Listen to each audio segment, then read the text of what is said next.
host. Ladies and gentlemen, this next guy, very funny guy. Give it up for Richie Stedman, ladies and gentlemen. Richie. Yeah, Richie. Thank you very much. My name is Richie T, and I work in radio, which is awesome. X96, thank you very much. It's always fun to meet people who have never met me before, have just heard my voice. And they're like, "You're Richie T," and I say, "Yeah." Oh. And there's kind of just this disappointed look on your face, and I'm like, I always want to be like, "Sorry?" It's funny though, because they always have this kind of vision of what I should look like, which is about a 6'6", pale, dark-haired guy, and I'm like, oh, okay. Want me to be that guy? All right, perfect. So, if you listen to the show or if not, doesn't matter. I'm Mormon. Yeah, I thank you. I tell you that for no other reason but to let you know that I've been judging you since I walked in tonight.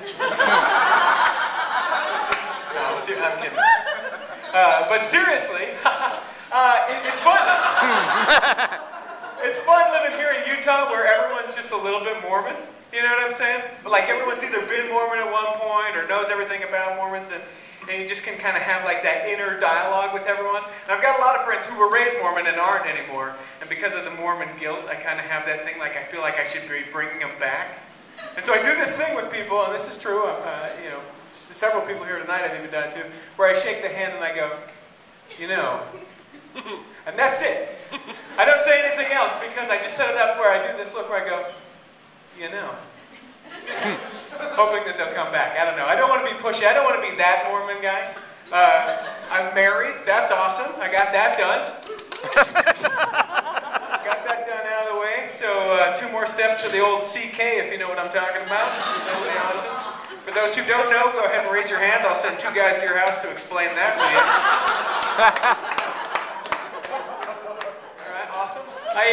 I got married. Just celebrated my 2-year anniversary. That was awesome, right? Yeah, thank you. Woo!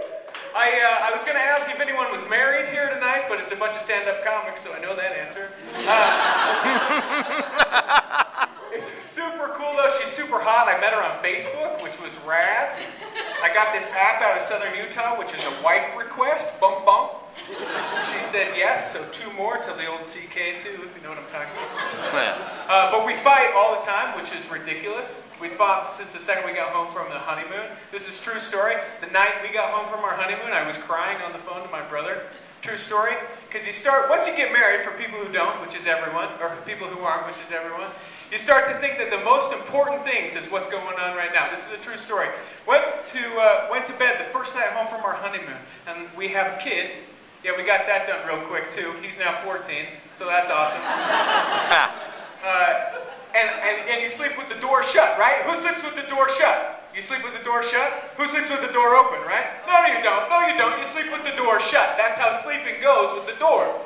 But she sleeps with the door open, right? So I'm like, no, I can't do this. This marriage is over. You have to sleep with the door shut. So the compromise? I'm not kidding. You can come to our house anytime. If she's not around, she doesn't like people in the house. The door is all the way shut except for the that little thing that goes in the little hole, which is partially a description of how my sex life works, but the little thing that goes in the hole there, it's like all the way compressed almost except for not completely. That is like my sex life. Let's move on. And I love blame in marriage, right? Who's really married? Let's hear it. Yeah. So a little bit more than I thought. I love the blame that goes on in marriage. It's so awesome. Like before we got married, my wife was like, "Oh yeah, this will be great. This will be great." We get married. "This is terrible. I hate you." And she's like, "Ever since the kid came around, or ever since you came around, the kid has been super moody.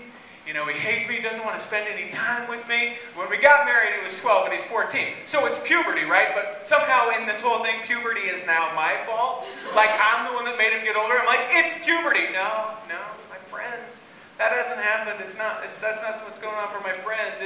It's your fault that he's moody. So puberty has become my fault. Oh, and this is great too. Yeah, I got it written down what I'm going to talk about. Professional, right? So insecurities, which is awesome because she's super hot. My wife is. I think everyone should feel that way. And you always look at that guy with the super hot wife, And then the not very good-looking guy, that's me, I play that role. And you're like, wow, what's going on with this? What's going on is that guy is super insecure and has to do everything in the world for that chick in order to keep him around. The other day, my wife, she got out of the car, she had this watch on. It looks like a dude's watch, right? This is my head, this is my insecurities. I look at the watch, I'm like, that looks like a dude's watch. Is that a dude's watch? Is she out with someone else? Is there some other dude that's making her happy or not? What is that? Is that a dude watch? 7 seconds. That's how long that took me to take that insecure trip. Thank you very much. My name is Richie.